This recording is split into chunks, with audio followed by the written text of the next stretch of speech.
Oi, pessoal, tudo bem? Meu nome é Maria Eduarda e hoje a gente vai falar um pouquinho sobre a fisiologia das sinapses. A abordagem vai se deter ao que é uma sinapse, refletindo sobre as sinapses elétricas e químicas, os neurotransmissores e, por fim, a integração sináptica. Então, o que é uma sinapse? Primeiramente, a gente tem que entender a dimensão do sistema nervoso central, com cerca de 86 bilhões de neurônios que vão se comunicar através dessas sinapses, que seriam então um contato funcional com o objetivo de comunicar a informação transportada pelos potenciais de ação.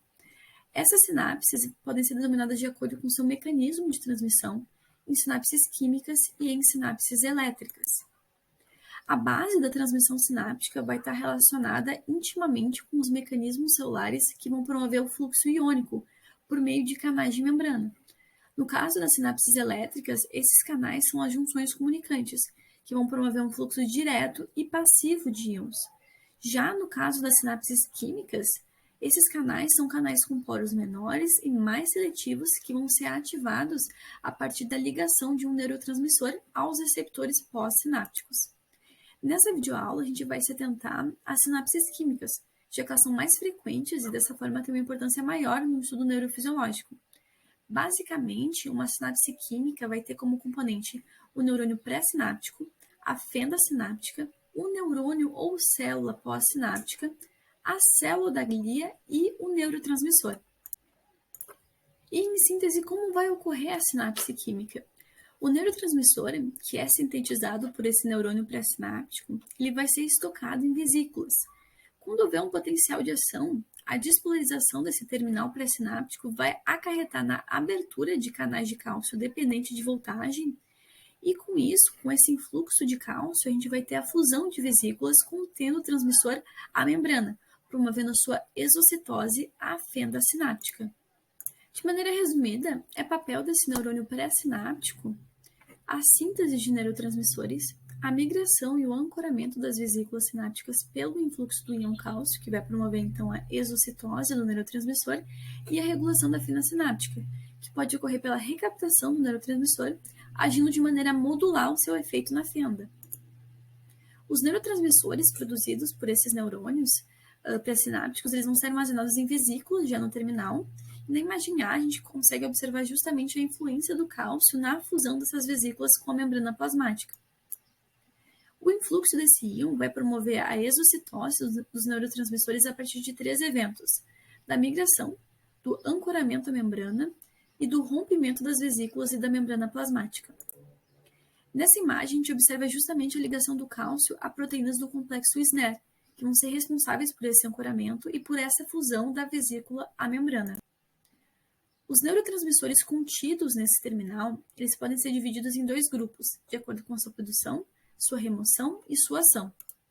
O primeiro destacado são os neurotransmissores de baixo peso molecular, cujas enzimas que se relacionam com a sua síntese são produzidas pelo corpo celular e vão ser transportadas através dos microtúbulos até o terminal para a síntese desses neurotransmissores, que terá dessa forma uma produção axonal, uma ação breve, já que ele é removido rapidamente da fenda, podendo ser reciclado. Como exemplos, a gente vai ter a acetilcolina, o ATP e as monoaminas. Já os neurotransmissores peptidérgicos vão ter no corpo celular a produção das etapas que vão requerer uma transcrição gênica. Vão ter ainda uma lenta remoção da fenda, o que vai acarretar, de certa forma, uma ação mais prolongada, além de não serem recicláveis. A gente tem como exemplo, nesse caso, a substância P. Avançando um pouco mais, esses neurotransmissores que vão ser sintetizados pelos neurônios pré-sinápticos vão ter como possíveis destinos os receptores do neurônio pós-sináptico, receptores do neurônio pré-sináptico, agindo de certa forma de maneira a autorregular esse neurônio pré-sináptico, a recaptação através de transportadores de membrana plasmática do neurônio pré-sináptico, a degradação na fenda sináptica, a captação por células da glia ou uma difusão pela fenda. Um dos destinos previamente mencionados nesses neurotransmissores são os receptores pós-sinápticos, que são proteínas transmembrana que são sensíveis a determinados neurotransmissores. É importante destacar 2 informações aqui. O receptor pós-sináptico é aquele que vai determinar a ação do neurotransmissor. Por exemplo, o glutamato, ele pode ter uma ação tanto excitatória quanto inibitória, que sempre vai depender do receptor pós-sináptico e não do neurotransmissor glutamato. Outra informação relacionada é a de dessensibilização, que seria uma redução da capacidade responsiva do receptor, que vai estar relacionada diretamente a uma diminuição da geração de segundos mensageiros. Esses receptores pós-sinápticos, eles vão se encaixar em duas categorias. Os receptores ionotrópicos vão ser receptores de ativação direta, ou seja, eles propriamente são os canais iônicos que serão ativados pelo ligante. Já os receptores metabotrópicos são receptores de ativação indireta, ou seja, o receptor e o canal iônico são proteínas diferentes e o receptor está acoplado a uma proteína G. E é justamente o que é possível observar nessa imagem. Na letra A, um receptor ionotrópico, que é o próprio canal iônico, que é ativado pelo ligante, promovendo o fluxo iônico através da membrana. Na letra B, o receptor é acoplado à proteína G, que com a ligação do neurotransmissor ativa essa proteína G, cujas subunidades ou mensageiros vão modular os canais iônicos. Esses receptores pós-sinápticos eles vão transduzir as ligações dos neurotransmissores em sinais elétricos, a partir da abertura ou do fechamento de canais iônicos. As correntes pós-sinápticas produzidas pela essa abertura, por esse fechamento sincronizado, mudam a condutância da célula pós-sináptica, aumentando ou diminuindo a sua excitabilidade. Essas mudanças na condutância, que vão aumentar a probabilidade de um disparo de potencial de ação, são chamadas de excitatórias e ocorrem pela despolarização, pela redução da diferença de potencial de membrana, gerando um potencial excitatório pós-sináptico, PEPS.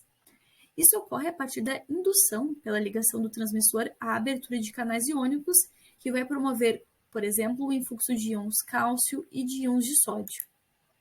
É necessário frisar que esse potencial excitatório pós-sináptico, PEPS, isoladamente ou em conjunto, pode desencadear um potencial de ação na zona de gatilho. A zona de gatilho é uma região inicial do axônio que vai ter uma maior densidade de canais de sódio e voltagem independente.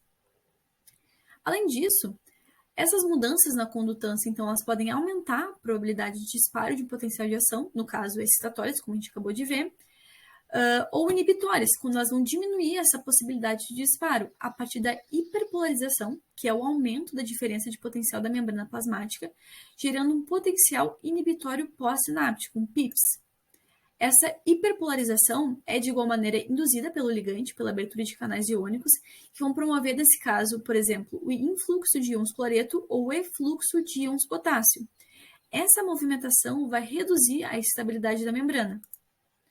Por fim, um último conceito que a gente deve consolidar é o de integração sináptica. Quanto à dimensão do nosso sistema nervoso central, é estimado, novamente, que a gente tenha cerca de 86 bilhões de neurônios, que cada neurônio receba em torno de 10 mil sinapses. Os neurônios pós-sinápticos, então, eles podem receber muitos sinais de entradas diferentes, e assim, a sua atividade elétrica, a sua frequência de potenciais de ação, vai ser o efeito integrado dessas despolarizações, desses PEPs, dessas hiperpolarizações, PIPs. Para isso, a gente pode haver uma somação espacial, uma somação temporal ou até mesmo um cancelamento entre esses PEPs e PIPs. Aqui estão as referências que foram utilizadas na preparação dessa aula. Espero que tenha sido uma aula proveitosa e faça jus à dimensão do conteúdo. Muito obrigada!